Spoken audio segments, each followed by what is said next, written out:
Hello, I'm Jeanine Deas, and I have recently published a book called Anna's Little Buddy that I'm going to share with you. Books have happy parts and sad parts in them, and my story has both happy parts and sad parts. I'm going to share this. Anna's Little Buddy by Jeanine Deas, illustrated by Rebecca Reinhardt. Anna was my neighbor, my next-door neighbor, who doesn't live next door anymore.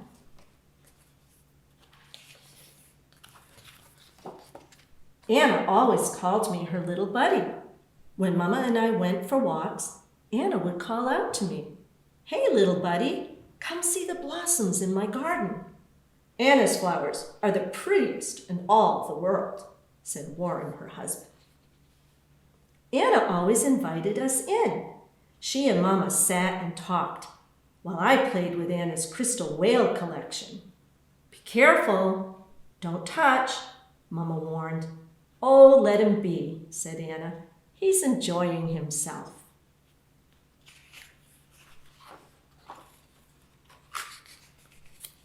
Anna always had cookies for me. Once she showed me how to dip the cookies in milk to make them soft and mushy.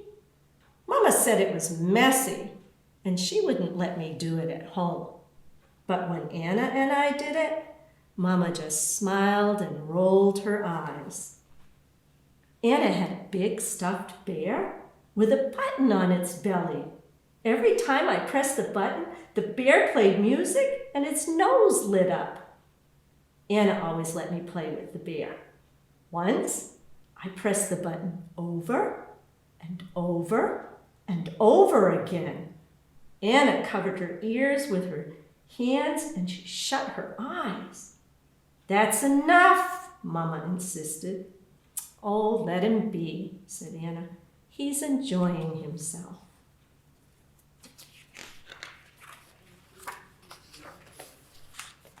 Then one day, while we were on our walk, Anna didn't call out to us. And the next day, she didn't call out to us. So we knocked on her door, and Warren opened it. He said that Anna was sick. She couldn't show us her garden that day, but Warren could. Afterwards, he invited us in to visit with Anna. "I'm going to the hospital," said Anna. "The doctors will give me medicine to try to make me well again."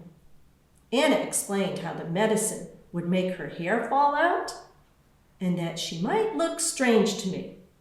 "Don't be frightened," she said. "It will grow back."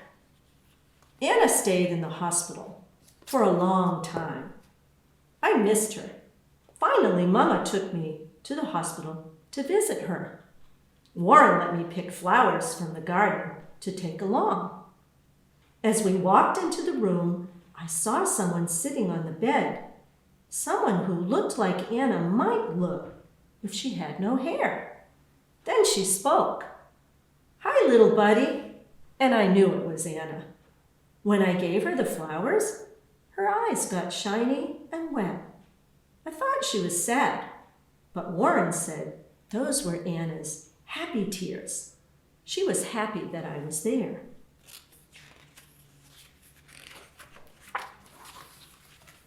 A few days later, Anna came home, and we went over to visit. Anna smiled that day. She even told Mama stories. While Mama listened, I got out Anna's big red flashlight. I raced the beaming light across the ceiling. I made it dance all over the walls with loops and circles and zigzag lines. Mama worried that the batteries would wear out. But Anna didn't mind. I was her buddy, and I could do almost anything. That's what Anna always said. One day, when it was raining, a big blue and white truck brought a special bed to Anna's house. It was like the bed that she had in the hospital. Mama went to Anna's without me that day. When she came home, she told me that Anna was still quite sick. I want to see Anna, I cried.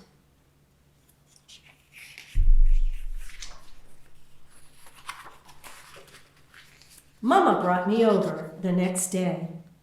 Anna's living room looked like a bedroom. She lay in the special bed with fluffy pillows behind her head. "Hi, little buddy," she said with a smile. Warren brought us cookies and milk.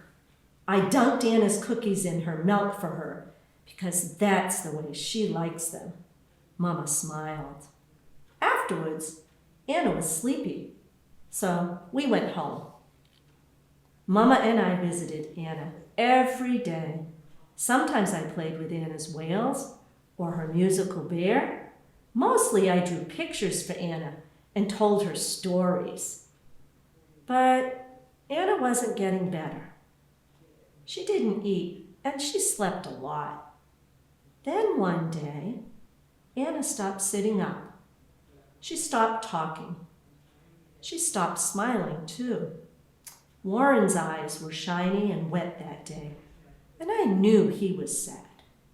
I got a funny feeling in my belly, like when I go too high on a swing. Mama put her arms around me.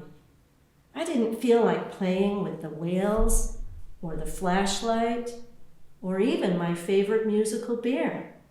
I just wanted to go home. This is where the sad part of my story comes in.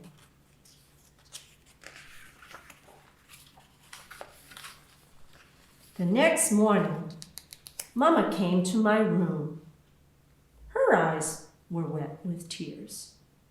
She held me close and said, "Anna died today." I hugged my pillow and cried. Later, Mama said, there will be a funeral for Anna. That's a place where people go to say goodbye to someone who has died. Would you like to come with me to say goodbye to Anna? Anna is dead, I reminded Mama. She can't say goodbye. That's true, said Mama. But we can say goodbye to Anna.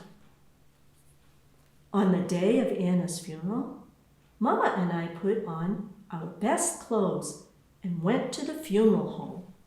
Mama pointed to the place where Anna was lying. She called it a casket. Beautiful flowers, like the ones in Anna's garden, decorated the casket. Lots of people came to Anna's funeral. Many people walked up to the casket to say goodbye to Anna. Some people cried, especially Warren.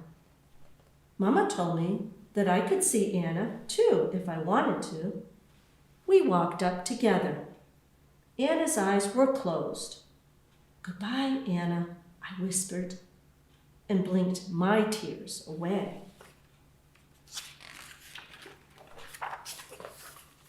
That night, I didn't feel like eating my supper. I went to my room and looked out my window. I could see people going in and out of Anna's house.